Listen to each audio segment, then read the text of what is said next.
I just realized that like a lot of people don't care about learning, dude. Like they just want to be entertained. You know what I mean? This is the property tour, but I'm going to do something ridiculous in the intro to capture the attention so they actually watch the piece of $600,000 shoebox video. Right? Kept telling these guys, I see all these guys in Calgary shooting these property tour videos. It's like you out once a day, you shoot a short form property tour video, you get leads, you close deals. It's the easiest thing ever, right? So I was trying to tell my team, go out, do this. Nobody was freaking doing it. So I was like, all right, you guys don't want to do this? Watch this, okay? I know I can capture a larger audience. Maybe that audience won't be like as in love with me or in tune with me or whatever the case may be, but I would at least capture more eyeballs going that route. And I think everybody has a super viral idea in their head where they're like, I know if I did this, it would go viral, but they just don't have the balls to actually do it.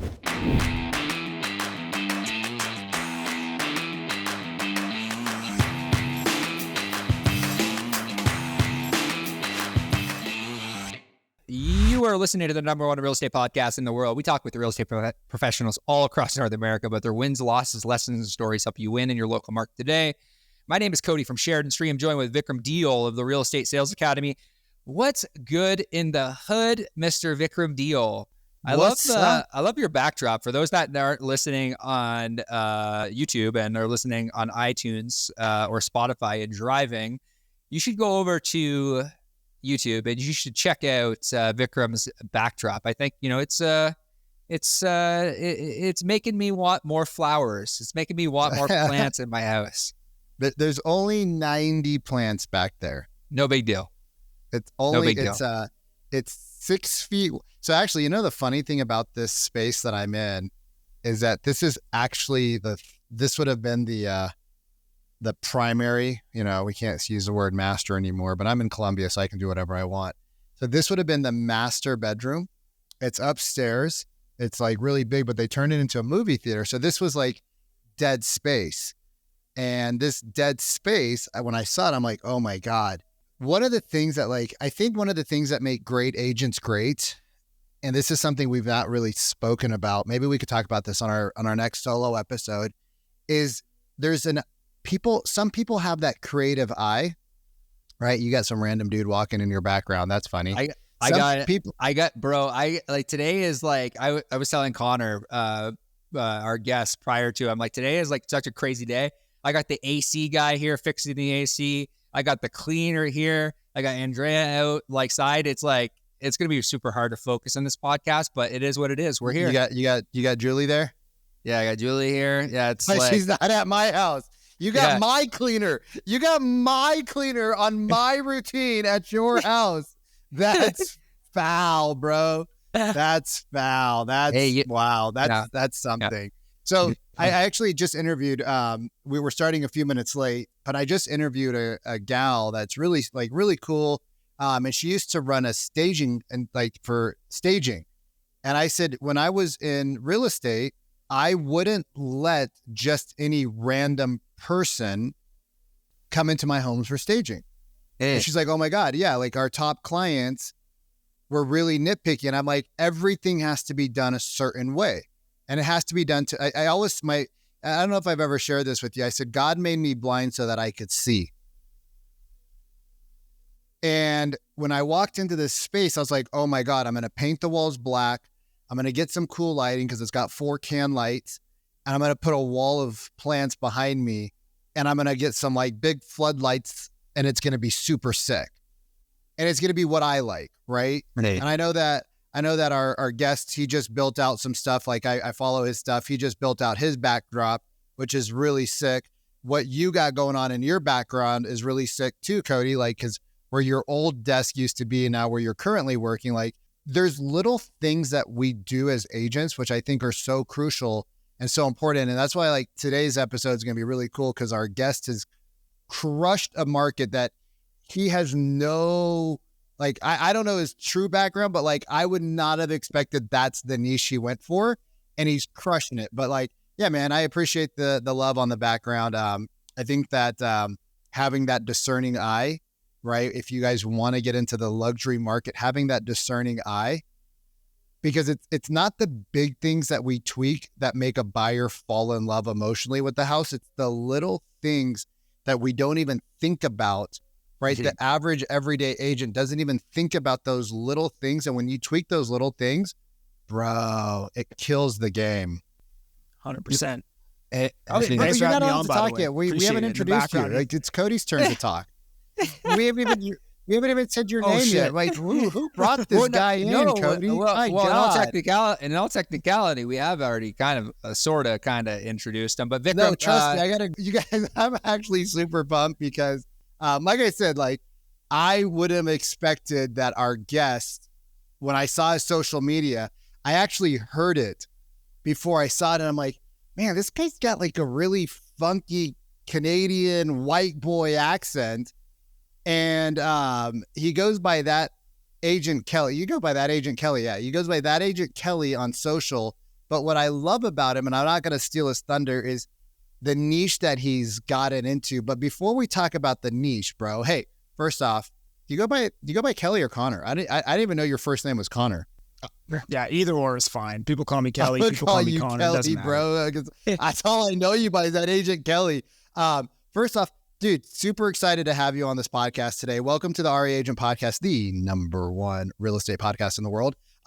Give us a little kind of brief background of where I think it's for you, context where you live, and then how you got into your niche would be really cool. I grew up in Surrey, which is like a predominantly Punjabi community, and I played soccer on a predominantly Punjabi soccer team. So I was like one of, 4 white guys on that team.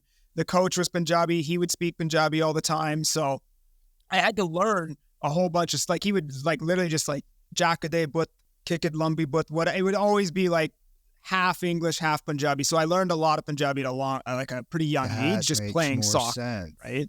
Yeah. Yeah. So, and then obviously I hung out with a bunch of Punjabi guys too in high school, playing soccer growing up, etc. Right? Some of those Surrey Punjabi boys, man.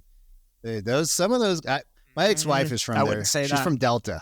It could be dangerous. So how, walk me through. So now the backstory makes a lot more sense. So you are rocking right now. You got 30,000 people on Instagram, right? Sound about right? You got about 30,000 people on Instagram. So just popped up your thing. You just came over to Real Brokers recently. Welcome to the family. Yeah. Yeah, we found out like literally, like he literally changed it this morning, right? This morning or yesterday he changed. Yeah, yes. It was like yesterday morning I changed the bio. You didn't name me as your sponsor. That's fine. No offense, bro. Whatever, dude. Like, fuck off. This podcast is over. So you've been in the business for 2.5 years. All right. You're crushing the social media game. For those of you guys who are not on social, his last 3 reels, 10K that he just posted today, 52,000, 19,000, 36,000, 54,000, 30,000, 25,000, 45,000 views. He's just drinking his Tim Hortons. He's like, yeah, keep talking about how great I am. He doesn't even need to worry. How did you decide to become like this? It's funny, it's humorous, but it's super like value add agent by creating this completely unorthodox for, call it what it is. You're just a regular old like looking white dude. You're not a brown guy. You're not Indian. You speak better in Punjabi than I do. How did you decide like this was what I was going to go after 2.5 years ago on your socials? Well, actually, I only decided to do this like 4 months ago. It would have been, it would have been like the end of December, and I just had to throw a Hail Mary. Yeah, I knew that had viral potential, and I was like, either everybody's going to think I'm racist, or this is going to go viral and change my career. Don't worry, I'm just going to throw the Hail Mary. Yeah, no, 100%. So anyways, basically what happened, how I got into that is I started shooting actually the long story was basically I had a team. I was running a team and I kept telling these guys, I see all these guys in Calgary shooting these property tour videos. It's like you out once a day, you shoot a short form property tour video, you get leads, so easy. You close deals. It's the easiest thing ever, right? It's like the easiest, I used to be a plumber and work at other people's shit for 10 hours a day.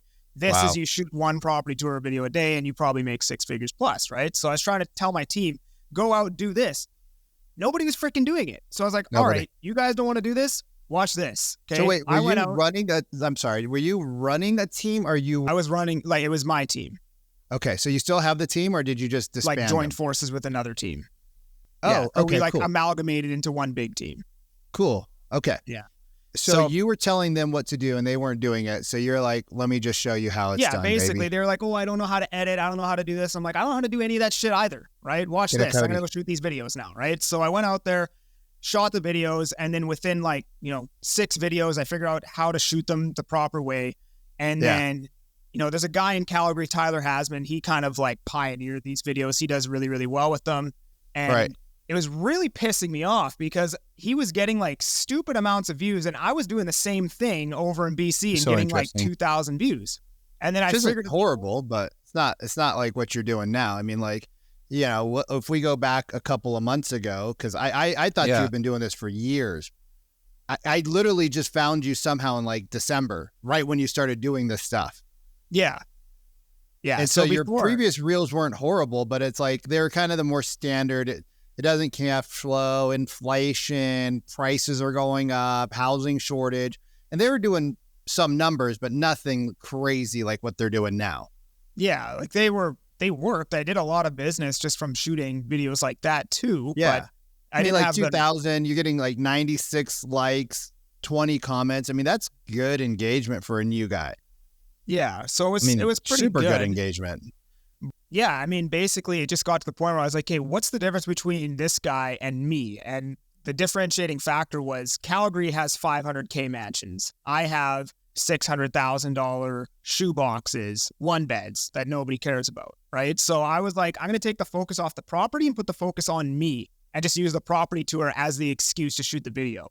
So then what I changed it to is like, this is the property tour, but I'm going to do something ridiculous in the intro to capture the attention so they actually watch the piece of shit $600,000 shoebox video, right?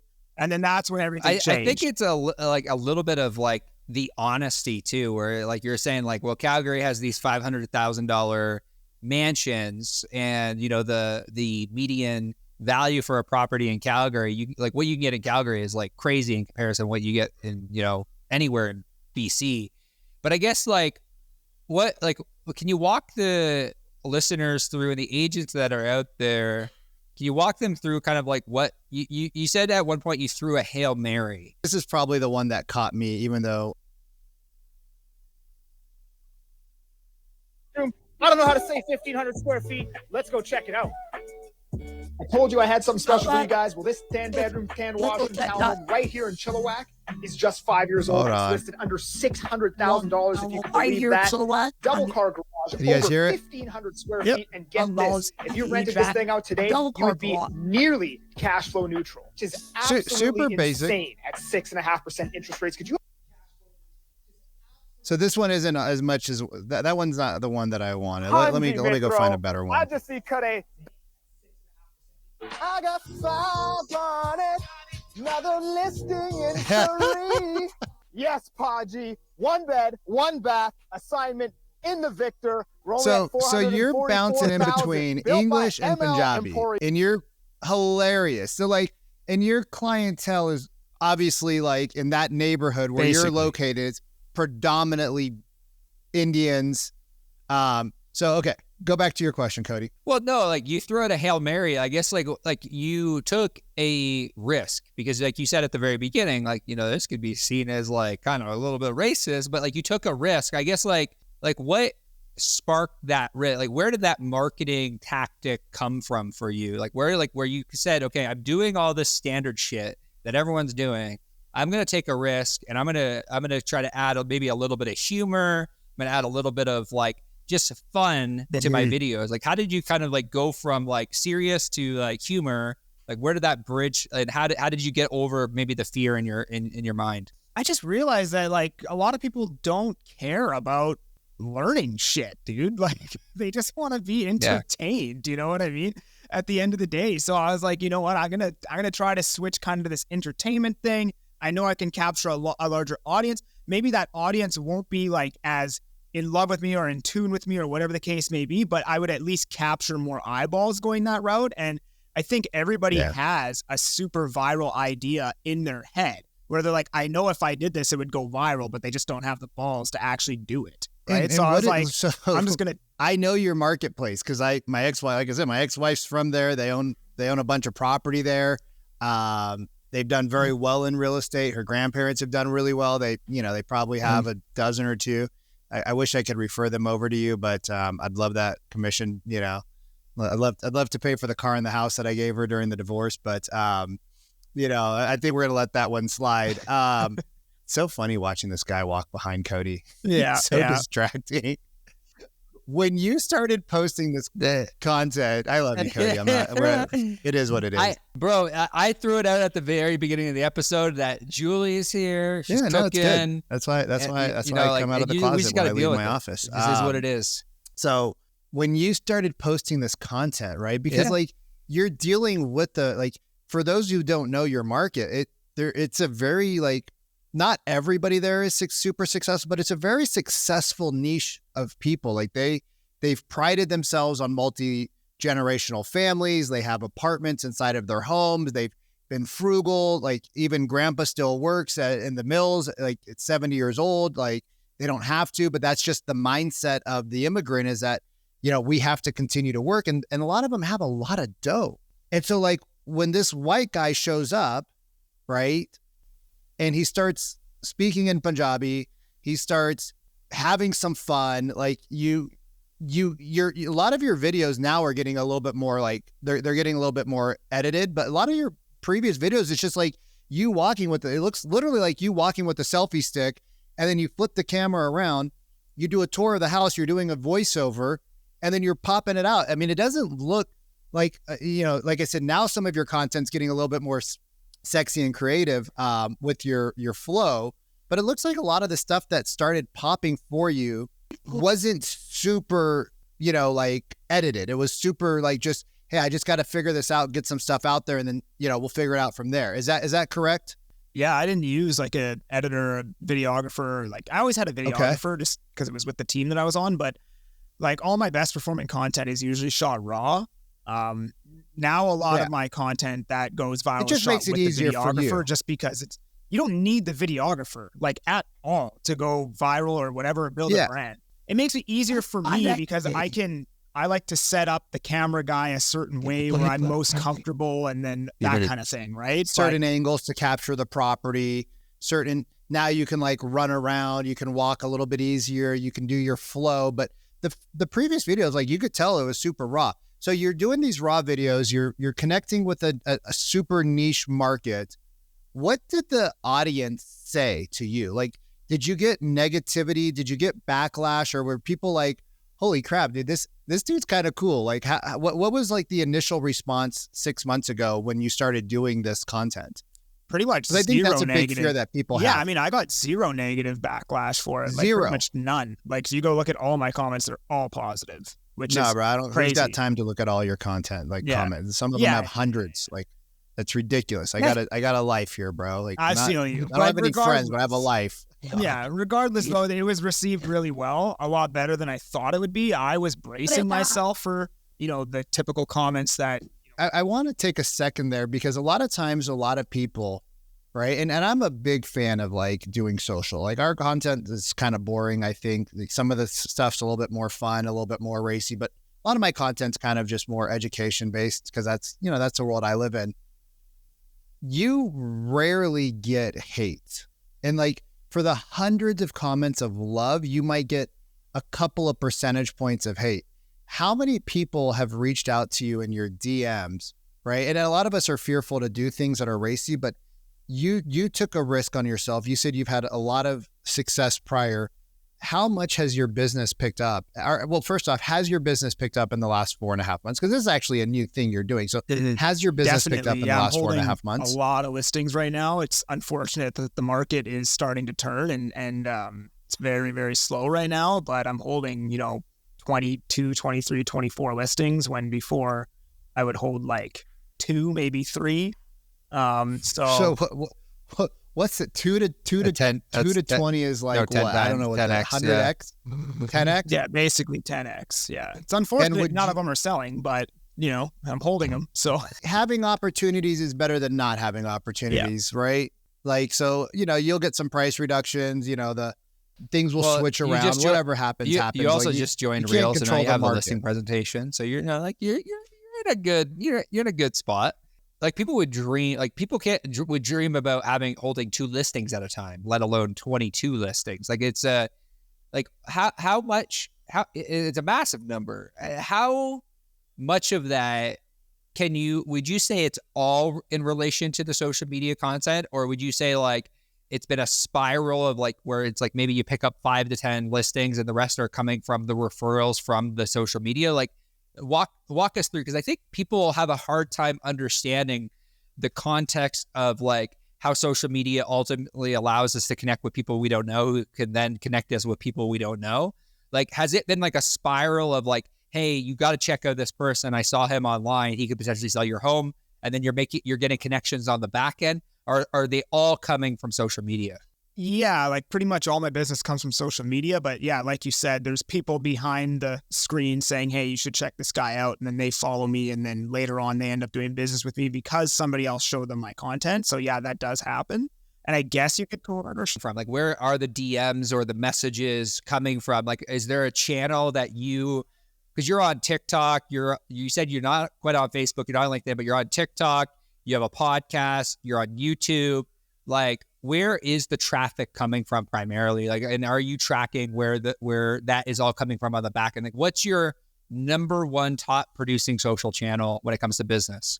It's been TikTok for 2.5 years, hands down, until the last 4 months. And now Instagram is definitely outperforming my TikTok.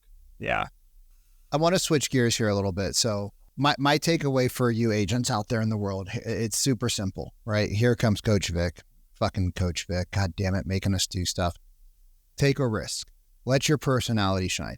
I did a video and I posted it and it was talking about tonality. And I said, the way that the guys cut it in the background, or maybe it's the way I said, I don't remember, was, when you go to a gynecologist and the gynecologist says, drop your drawers. Well, of course, a gynecologist isn't going to tell a woman to drop her drawers. But instead of people like grabbing the message, like there's like 9 positive comments. And then there was like 2 people that are like, that's disrespectful. And I'm like, you're missing the point, right? But you got to put yourself out there.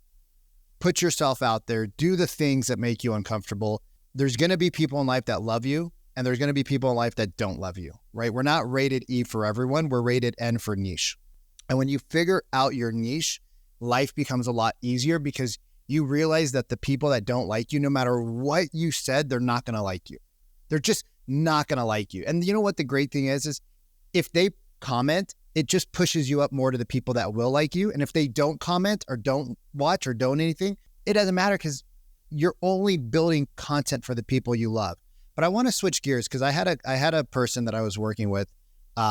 She actually stopped paying and just stopped coming because she just thought magically she was going to be able to have better conversations if she learned one thing inside of our program, which isn't how it works, right? Like, you got to put the effort in. So how are you taking the Instagram DMs, right? How do you take the Instagram DMs? Oh, Cody, I got to get you that script too. And converting those to real life conversations, because that's the number one challenge that agents have is booking appointments. So how are you taking the cold DMs or warm DMs and converting those into conversations? Like, do you have a flow that you're using? You guys aren't going to like this answer, but people just call me and they say, hey, we want you to list our house. And I say, excellent. When do you want to do that? And then I send them the paperwork via e-sign and go pick up the keys. Okay. So hold on. No, I think this is good. Your brand is so good. Yeah. Your brand is so good that people just call you and they want you to pick up the keys. Now, I mean, at the end of the day, it's always on the customer, right? I make a recommendation based on, being a professional and my experience hands-on in the market that, hey, we should probably list at this price if you want to sell, right? If you want to list at this price, excellent. It's your property. I'll do my best to try to get this thing gone for you, right? So are you sitting down with these people prior to grabbing keys, or how does this work? So walk me through your flow. And if you're open, like, let's see if we might be able to find a way to help you get some of those listings sold. Yeah, I mean, sometimes I'm sitting down with them. It depends on the scenario, right? I mean, if it's an investment property and the guy's busy, he's just, hey, go pick up the keys and get this thing sold for me, right? I've got people that live, an hour and a half away from me selling investment property here. If it's owner occupied, I'm going to go to their house and sit down with them, right? But if it's an investment property, a lot of times just like, you know what, you take care of it, pick up the keys from this person here, right? So can I give you a little bit of feedback? Sure. There's two things. I'm not going to tell you all this stuff, but there's two things inside of the listing presentation that I would say if you could master this, you could probably get some better pricing recommendations in. And this goes for everybody in the world. Like, I'm a big fan. I used to sell Cutco knives. So we sat down with everybody, and we sat down with them anywhere from 45 to 90 minutes to make a couple $100 to a couple $1,000 commission. When I got into real estate and I'm like, I can make 20, 30, 40, 50, 60 grand. I am sitting down with everybody, right? Because it helps me build the relationship for the long-term referral game. And this was pre-social media. So one of the things that I learned from Sharon like 10 years ago is before we can talk about pricing, we need to talk about pricing strategy. And there's three pricing strategies we can use. The first one is aspirational, right? Those are for people who are looking to like kind of test the market, or if you have like a special property. The second one is perceived market value, because we only get market value when the buyer and the seller sign an agreement. And the third one is event-based pricing, where we leave what we do is we look at what the current competition is, and we go a little bit beneath them to create an auction-like scenario, right? So people that do kind of what we call aspirational pricing, they're either testing the market or they're more traditional, like they want to leave some room for negotiation. Perceived market values, we're trying to go in at what the competition is at. And then event-based pricing is like we're trying to create that auction, right? And then you have a couple of stats that you send them. Hey, this property, this property, this property. This one sold in 92 days. This one sold in 36 days. This one sold in 4 days. This one sold at 97% of list to sale price. It had 2 price reductions. This one sold at blank, and this one sold at blank, 102% with 4 days on the market, and they actually sold here. Which pricing model do you think these 3 listings use? And when we start to get the prospect to talk our models, right, it allows us to have a better conversation on pricing. So like what the only thing that I would say, like, you're obviously your flow's working, your brand is killing it. If you have better pricing conversations where we talk about strategy before we talk about pricing ranges, and we just slow the conversation down. Hey guys, we don't need to have a listing presentation. All we need to do is like sit down. You see what we're going to do. My marketing works. 50,000 people, 48,000 people, 250,000 people, right? That's your marketing. It's like, you already found me online. That's your marketing. How many other people found me? But before we talk about pricing, we need to talk about price strategy. And then I'll send you over all the details, all the stuff, right? Blah, blah, blah. You're probably dealing with some pretty savvy people. You probably have a lot of investors. As I see your social, you're talking about a lot of new builds. That would be something that I feel like if you implement it into your business, you could probably get people into like a little bit more of a conversation, and then you create the game plan. So what happens if we don't sell in 30 days, 40 days, 50 days, 60 days, 70 days, 80 days? And now they see the numbers and they're like, oh yeah, well, we don't want to be stuck there for months and months and months, because then we're going to be selling below perceived market value. Like, shit, that's not where we want to be. This is an investment. So we help to kind of reframe their mind before we start talking about like the ranges and the comps. Yeah. Out here to have this conversation because Conor has such a massive brand. And like, there's 3 things that I've learned along the way is that like the reason clients don't choose you is either number 1, your brand isn't big enough. Number 2, your presentation isn't good enough. Or number 3, your value proposition isn't clear enough. And like, that really is what it comes down to. Like, if you're not closing deals, it's one of those 3 things. Like, Conor has such a massive brand because he spent such a large time building his audience and, taking a risk. And it's like brand will bring the client in, but ultimately it's our skills that allow the client to close. And, a lot of people listening to this podcast, and I just want to set expectation, don't have Conor's brand.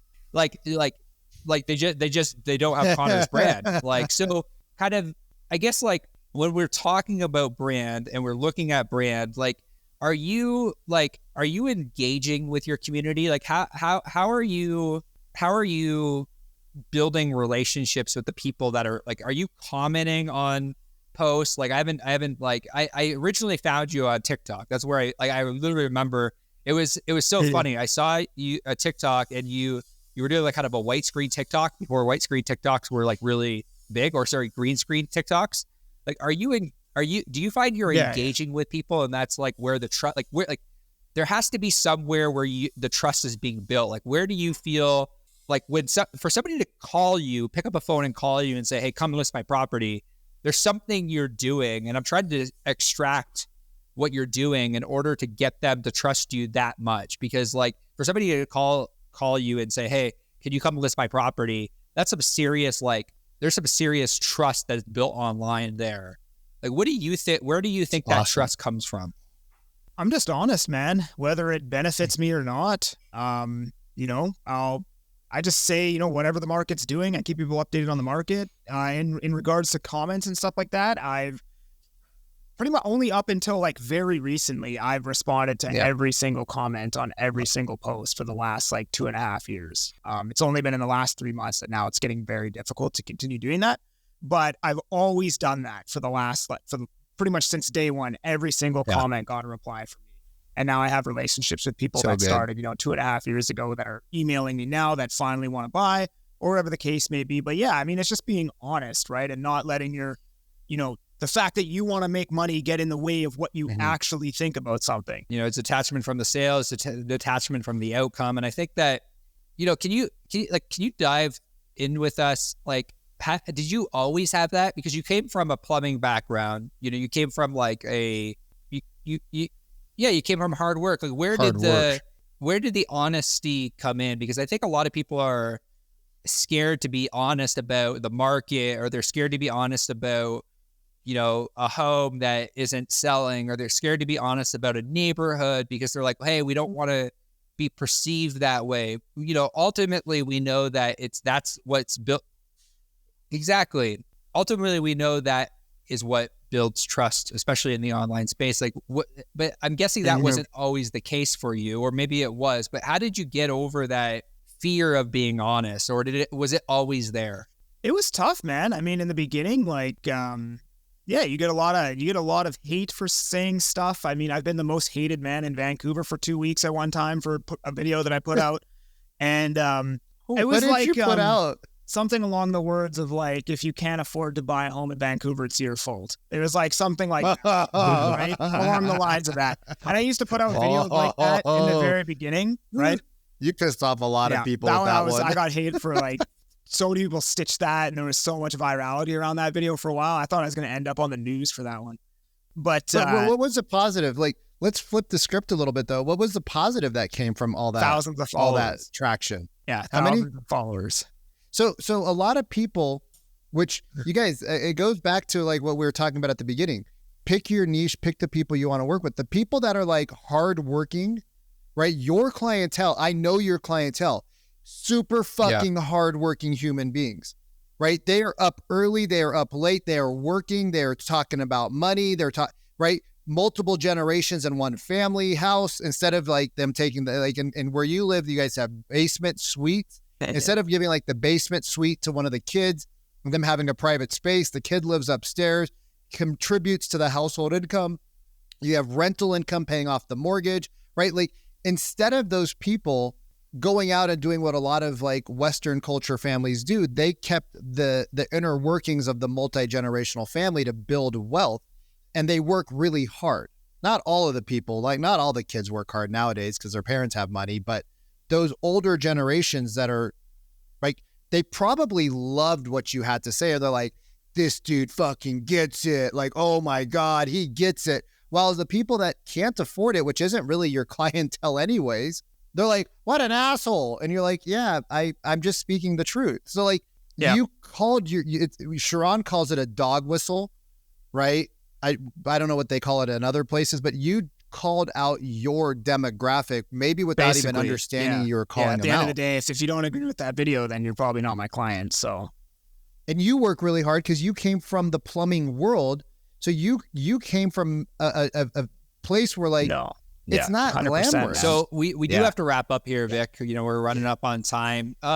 Conor, if somebody were to want to follow you on Instagram, they want to follow you on social, maybe they want to reach out to you, maybe it's an agent referral, maybe they want to give you 5 more listings to try to sell. Where's the best place that we could send them for them to have a conversation? Instagram, TikTok, YouTube, they're all at that Agent Kelly. No That spaces. is how you do a call to action, my friends. I'm so glad I got to use that finally. Congratulations. Well, Conor, I want to say thank you for joining us today, for sharing so freely. Super awesome. And I want to say thank you for tuning into another episode of the Our Agent Podcast. We'll see you soon.